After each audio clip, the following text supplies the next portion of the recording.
हरे कृष्ण। ओम नमः शिवाय। आप सभी का दिन शुभ हो।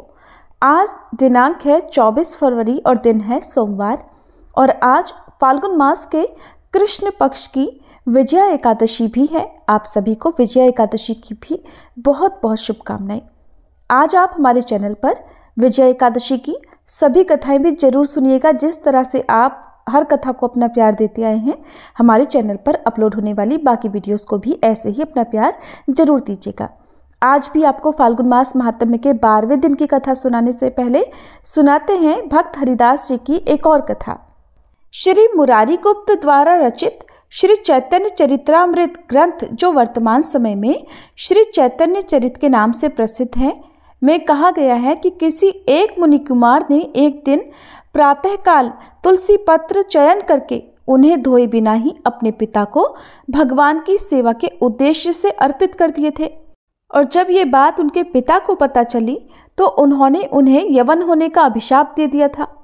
अपने द्वारा अभिशप्त उन्हीं मुनि कुमार ने ही यवन कुल में उत्पन्न परम भक्त श्री हरिदास ठाकुर जी के रूप में जन्म ग्रहण किया था।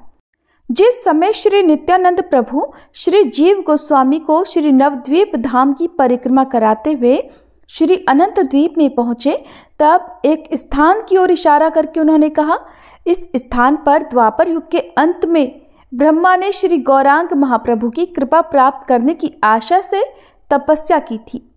ब्रह्मा जी के पूर्व वृतांत को बतलाते हुए श्री नित्यानंद प्रभु ने कहा, श्री कृष्ण लीला में बछड़े और ग्वाल बालों को चुराकर ब्रह्मा जी ने अपनी माया द्वारा गोविंद से छलना की थी और अपनी माया को पराजित होता देखकर चतुर्मुख ब्रह्मा अपने द्वारा किए गए अपराध के कारण बड़े दुखी हुए। अनेक स्तव स्तुति करने के बाद ब्रह्मा जी ने श्री कृष्ण के चरणों में क्षमा प्रार्थना की और वृंदावन पति श्री कृष्ण ने उन्हें क्षमा कर दिया। तब ब्रह्मा जी ने मन ही मन विचार किया कि मेरी बुद्धि तो बहुत घृणित है। मैं यही समझ बैठा था कि मैं ही जगत की सृष्टि करने वाला हूँ और इसी बुद्धि दोष के कारण मैं कृष्ण प्रेम से रहित और ब्रज लीला के रसों का आस्वादन करने से वंचित हूँ। अगर मैं गोपाल के रूप में जन्म प्राप्त करता तो अनायास ही गोपियों के स्वामी श्री कृष्ण की भी सेवा कर पाता और उस लीला को देखने का सौभाग्य तो मुझे नहीं मिला, परंतु अब श्री गौरांग महाप्रभु के प्रति मेरी कुबुद्धि ना हो, ऐसा सोचकर बहुत समय तक ब्रह्मा जी ने ध्यान लगाकर इसी अंतद्वीप में तपस्या की थी। कुछ समय के बाद श्री गौरचंद ने कृपा करके चतुर्मुख ब्रह्मा के सामने प्रकट होकर कहा, ब्रह्मा, तुम्हारी तपस्या से प्रसन्न होकर मैं तुम्हें वही वर देने आया हूँ जिसकी तुम आशा कर रहे हो। और जब ब्रह्मा जी ने नेत्र खोलकर श्री गौरांग महाप्रभु के दर्शन किए तो वह मूर्छित होकर वहीं भूमि पर गिर पड़े। तब महाप्रभु ने ब्रह्मा जी के मस्तक पर अपने चरण रख दिए। दिव्य ज्ञान प्राप्त करके ब्रह्मा जी स्तुति करते हुए कहने लगे, मैं बहुत दीन हूँ, अभिमान के वशीभूत होकर आपके चरणों में अपराध करने के फलस्वरूप जड़ रस में निमग्न हो रहा हूँ। प्रभु, हमारे भाग्य में आपका शुद्ध दास बनना नहीं लिखा है, इसलिए माया हमारे लिए अपना मोह रूपी जाल बिछाती है। मेरे जीवन का प्रथम परार्ध अर्थात आधा जीवन तो बीत गया है, किंतु अब मुझे बहुत चिंता हो रही है कि मेरा दूसरा आधा जीवन, दूसरा शेष जीवन कैसे व्यतीत होगा। और बहिर्मुख होने पर मेरे मन में बहुत कष्ट भी होता है। आपके श्री चरणों में मेरी एकमात्र यही प्रार्थना है कि मैं आपकी प्रकट लीला में आपका परिकर बनकर आऊं और मुझे ऐसा जन्म प्राप्त हो जिससे मेरी ब्रह्म बुद्धि दूर हो जाए। मैं सब समय आपके साथ रहूं, केवल आपका ही गुणगान करूं। ब्रह्मा जी की प्रार्थना सुनकर भगवान श्री गौर हरि ने तथास्तु कहकर उन्हें वर प्रदान किया। श्रीमन महाप्रभु ने कहा कि जिस समय मेरी लीला प्रकट होगी उस समय तुम एक यवन के घर में जन्म लोगे। तुम सब समय अपने को दीनहीन समझोगे और तुम्हारा नाम हरिदास होगा और तुम्हें किसी प्रकार का कोई अभिमान नहीं होगा। तुम्हारी जिह्वा पर प्रतिदिन 3 लाख हरिनाम नृत्य करेगा और देह त्याग के समय तुम्हें मेरे दर्शन प्राप्त होंगे। इस साधन के बल पर तुम द्विपरार्ध के अंत में इस नवद्वीप धाम को प्राप्त करोगे और नित्य रास में निमज्जित होगे। हे ब्रह्मा, तुम मेरे हृदय की बात सुनो। मेरी इन बातों को कभी भी इधर उधर शास्त्रों में व्यक्त मत करना।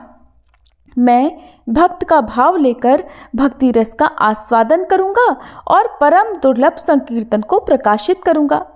अन्य अन्य अवतारों के समय जितने भक्त थे उन सभी को व्रजरस में निमंत्रित कर दूंगा।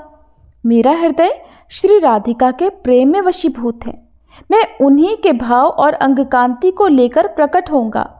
मेरी सेवा करके श्री राधा को किस सुख की प्राप्ति होती है, मैं राधा भाव लेकर उस सुख का भी आस्वादन करूंगा। आज से ही तुम मेरे शिष्यत्व को प्राप्त करोगे और हरिदास के रूप में निरंतर मेरी सेवा करोगे। इतना कहकर श्रीमन महाप्रभु अंतर्ध्यान हो गए और ब्रह्मा मूर्छित होकर गिर पड़े। फिर पुनः होश में आने पर चेतनता प्राप्त करके विह्वल होकर कहने लगे, हाँ गौरांग, हे दीनबंधो, हे भक्त वत्सल, मुझे कब आपके श्री चरण कमलों की प्राप्ति होगी।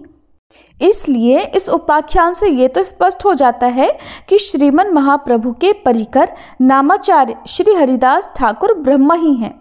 यद्यपि कोई कोई कहते हैं कि हरिदास चतुर्मुख ब्रह्मा है, तो कोई मानते हैं कि वे प्रहलाद के प्रकाश हैं, और फिर सभी का एक मत ये भी है कि श्रीमन महाप्रभु के पार्षदों के साथ विहार करने वाले श्री हरिदास जी महाभागवत हैं। ये सत्य है कि श्री हरिदास जी जगत के ईश्वर श्री चैतन्य चंद्र के एक महान एवं मुख्य अनुचर हैं, और जिनकी थोड़ी सी कृपा की कोर के कारण ही ये नाम रूपात्मक संपूर्ण संसार स्थित है। यज्ञ, याग, जप, तप, ध्यान, पूजा, निष्ठा, योग, समाधि सभी का फल भगवान नाम में प्रीति होना ही है। अगर इन कर्मों के करने से भगवान नाम में प्रीति नहीं हुई तो फिर इन कर्मों को करना भी व्यर्थ ही समझना चाहिए। और नाम जप में देश, काल, पात्र, जाति, वर्ण, समय, असमय, शुचि, अशुचि इन सभी बातों का भी विचार नहीं करना चाहिए। तुम जैसी हालत में हो, जहाँ हो, जैसे हो, जिस किसी भी वर्ण के हो, कैसी भी स्थिति में हो, हर समय हर काल में श्री हरि के सुमधुर नामों का संकीर्तन कर सकते हो। नाम जप से पापी मनुष्य भी परम पावन बन जाता है। अत्यंत नीच से नीच भी सर्वपूज्य समझा जाता है। छोटे से छोटा भी सर्वश्रेष्ठ हो जाता है और बुरे से बुरा भी महान भगवत भक्त बन जाता है। कबीर दास जी कहते हैं, नाम जपत कुष्ठी भलो, चुई चुई गिरे जो चाम, कंचन देह किस काम की, जिही मुख नाही राम। सभी मिलकर प्रेम से बोलिए महाप्रभु हरिदास जी की जय। ये थी आज की कथा। अब सुनिए फाल्गुन मास महात्म्य का आज का अध्याय। एक समय श्री सूत जी को नैमिषारण्य तीर्थ में बैठे देखकर शौनक आदि महर्षियों ने बड़े हर्ष से जाकर उन्हें सब ओर से घेर लिया। फिर जब वे सभी तपस्वी महात्मा बैठ गए तब उनके बताए हुए आसन पर लो महर्षण कुमार सूत जी भी विनयपूर्वक विराजमान हुए। तब उन ऋषियों ने सूत जी से कहा कि मुने, अब आप पापों का नाश करने वाली कोई पुण्यमयी कथा भी कहिए। श्री सूत जी कहने लगे कि मैं श्री सरस्वती जी, गणेश जी तथा संपूर्ण देवताओं के युगल चरणारविंदों को नमस्कार करके और सबके नियंता धर्म स्वरूप परमेश्वर के चरणों में मस्तक झुकाकर उन सब की कृपा से तीर्थों के उत्तम फल का वर्णन करता हूँ। आप सभी ध्यानपूर्वक सुनिए। एक समय की बात है, सत्यवती नंदन व्यास जी राजा युधिष्ठिर के दरबार में आए। उनके आने का समाचार सुनकर सबको बड़ी प्रसन्नता हुई। भीमसेन आदि सभी भाई धर्मराज युधिष्ठिर के साथ उठकर खड़े हो गए। फिर युधिष्ठिर ने सामने जाकर भाइयों सहित उन्हें साष्टांग प्रणाम किया और विधि पूर्वक उनकी पूजा करके उन्हें सिंहासन पर बिठाकर उनका कुशल मंगल पूछा। तब धर्मा के व्यास जी ने उनसे पवित्र और दिव्य कथा सुनाई। कथा के अंत में राजा युधिष्ठिर ने मुनिश्रेष्ठ व्यास जी से इस प्रकार कहा कि हे ब्राह्मण देवता, आपकी कृपा से मैंने बहुत सी उत्तम कथाएं सुनी हैं। इस समय मैं धर्मारण्य के उत्तम महात्म्य की कथा सुनना चाहता हूँ। कृपा करके आज आप हमें ये कथा भी सुनाइए। तब व्यास जी कहने लगे, हे धर्मराज, धर्मारण्य अनेक प्रकार के वृक्षों से युक्त तथा तरह तरह की लताओं और गुल्मों से सुशोभित है। ये सदा पुण्यदायक है तथा निरंतर फलों से भरा रहता है। वहां पर किसी को किसी से कोई भी बैर नहीं होता। धर्मारण्य सर्वथा निर्भय स्थान है।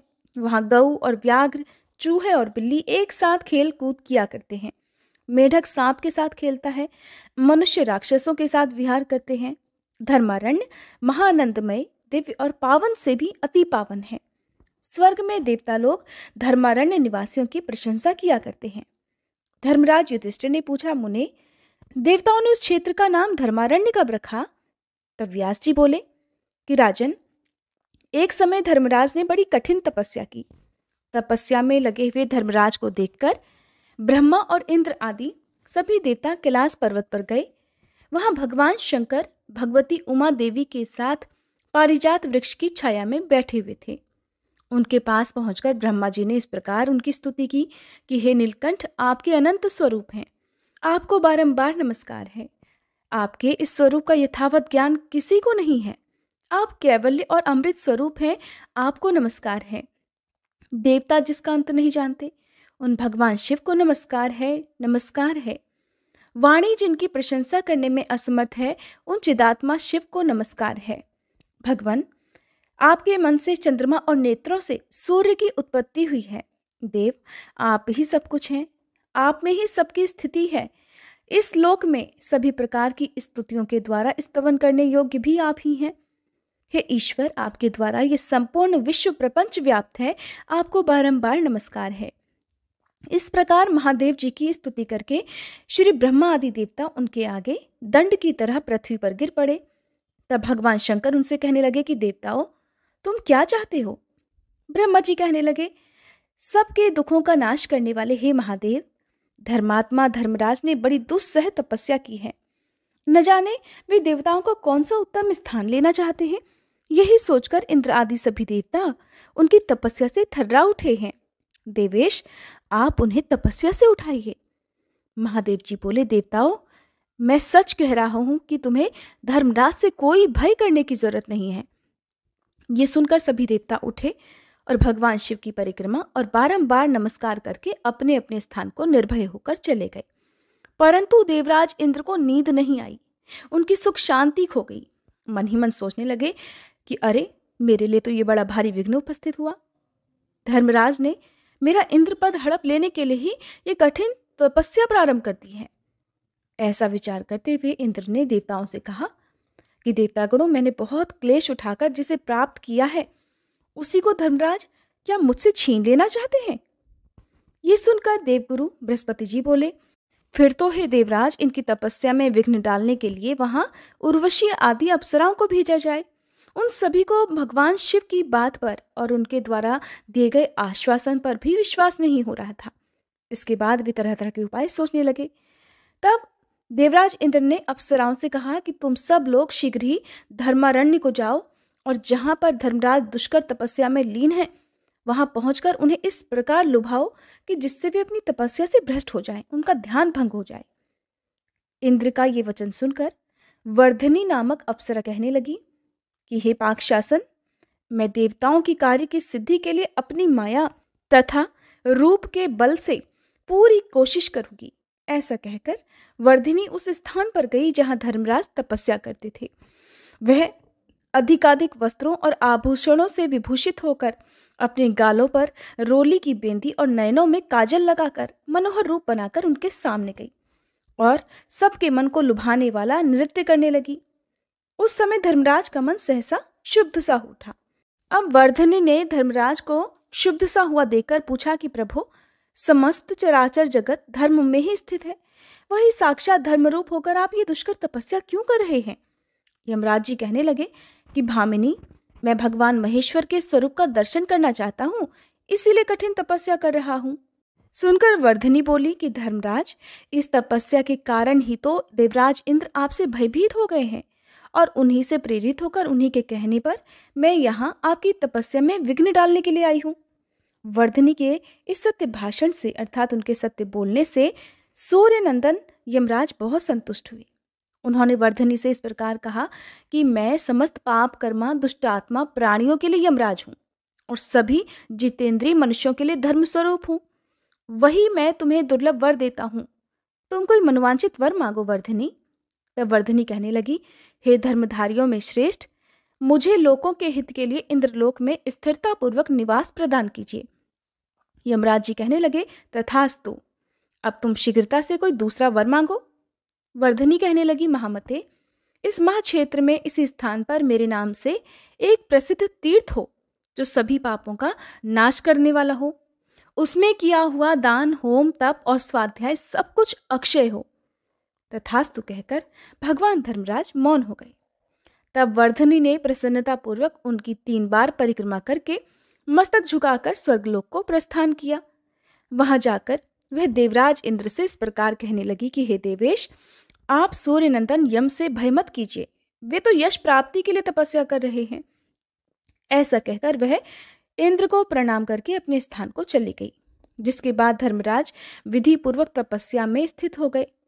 उनकी घोर तपस्या देखकर देवताओं की प्रार्थना से भगवान शंकर वृषभ पर आरूढ़ होकर अस्त्र शस्त्र और सुंदर कवच धारण करके उस स्थान को गए जहाँ की धर्मराज तपस्या में स्थित थे। वहां पहुंचकर महादेव कहने लगे, हे धर्म, तुम्हारी इस तपस्या से मेरा मन बहुत संतुष्ट है, तुम कोई वर मांगो। इस प्रकार संभाषण करते हुए भगवान महेश्वर को देखकर धर्मराज अपनी समाधि से उठकर खड़े हो गए। दोनों हाथ जोड़कर शुद्ध वचनों द्वारा उन्होंने लोकनाथ भगवान शिव की इस प्रकार स्तुति की कि हे भगवान, आप सब पर शासन करने वाले ईश्वर हैं, आपको नमस्कार है। योग रूपी आप परमेश्वर को नमस्कार है। हे नीलकंठ, आपका स्वरूप तेजोमय है, आपको नमस्कार है।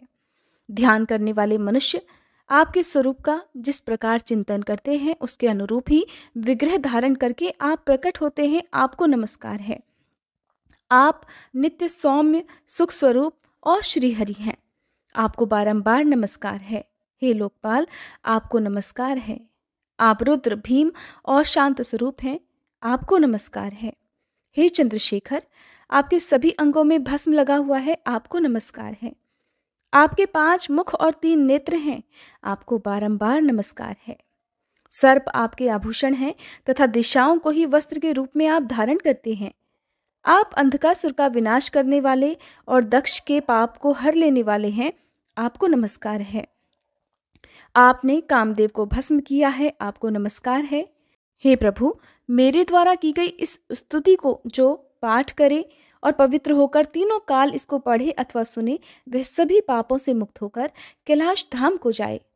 इस प्रकार धर्मराज जी ने प्रणाम करके जब बड़ी भक्ति से भगवान शिव की स्तुति की, तब शिव जी कहने लगे, महाभाग, तुम्हारे मन में जो कोई इच्छा हो उसके अनुसार कोई वर मांगो। यमराज कहने लगे, हे प्रभु, अगर आप मुझे मनोवांछित वर देते हैं तो इस महाक्षेत्र में आप मेरे नाम से प्रसिद्ध होकर निवास कीजिए।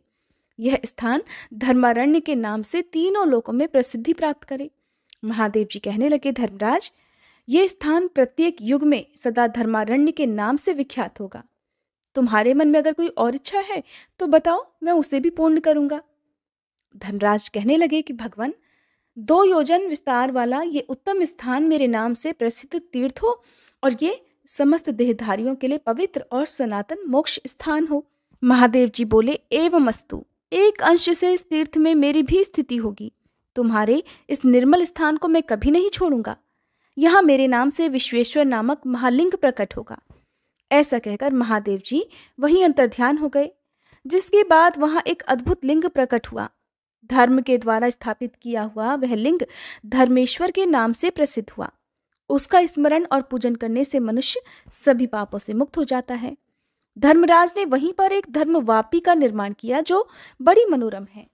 अगर आप धर्मेश्वर महादेव जी के मंदिर के बारे में जानना चाहते हैं तो मैं आपको बता दूं कि 2 बहुत प्रसिद्ध मंदिर हैं, जिनमें से एक हिमाचल में तो दूसरा बनारस में है। धर्मराज जी ने वहीं पर धर्मवापी का निर्माण किया, जिसमें स्नान और जलपान करके मनुष्य सभी पापों से मुक्त हो जाता है।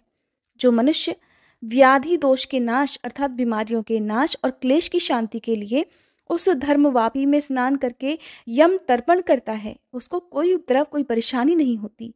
अंतरिया, तिजारी, 4 दिनों पर होने वाला ज्वर, किसी नियत स्थान पर होने वाला ज्वर तथा शीत ज्वर आदि जितने भी रोग हैं, सभी उस मनुष्य को पीड़ा नहीं देते।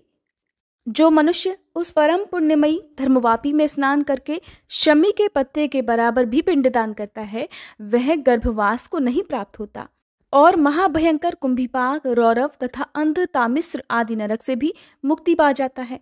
धर्मवापी में तर्पण करने से बहिर्षद अग्निश्वात, आज्यप और सोमप नाम वाले पितर उत्तम तृप्ति को प्राप्त होते हैं। जो माया से मोहित होकर इस क्षेत्र में अत्यंत दूषित पर स्त्रीगमन तथा सोने आदि की चोरी का पाप करते हैं, वे सभी नरक में पड़ते हैं। दूसरे क्षेत्र में किया हुआ पाप धर्मारण्य में नष्ट हो जाता है, किंतु धर्मारण्य में किया हुआ पाप वज्रलेप हो जाता है। पुण्य पाप या जो कुछ भी शुभाशुभ कर्म होता है वह सब 100 वर्ष तक यहाँ नित्य बढ़ता रहता है। मन में कामना रखने वालों के लिए ये पवित्र तीर्थ कामदायक है, योगियों के लिए ये मुक्तिदायक है तथा सिद्धों के लिए सदैव सिद्धिदायक बताया गया है। जय भोलेनाथ। आज के अध्याय में बस इतना ही। इसके आगे की कथा आप सभी आने वाले अध्याय में जरूर सुनिएगा।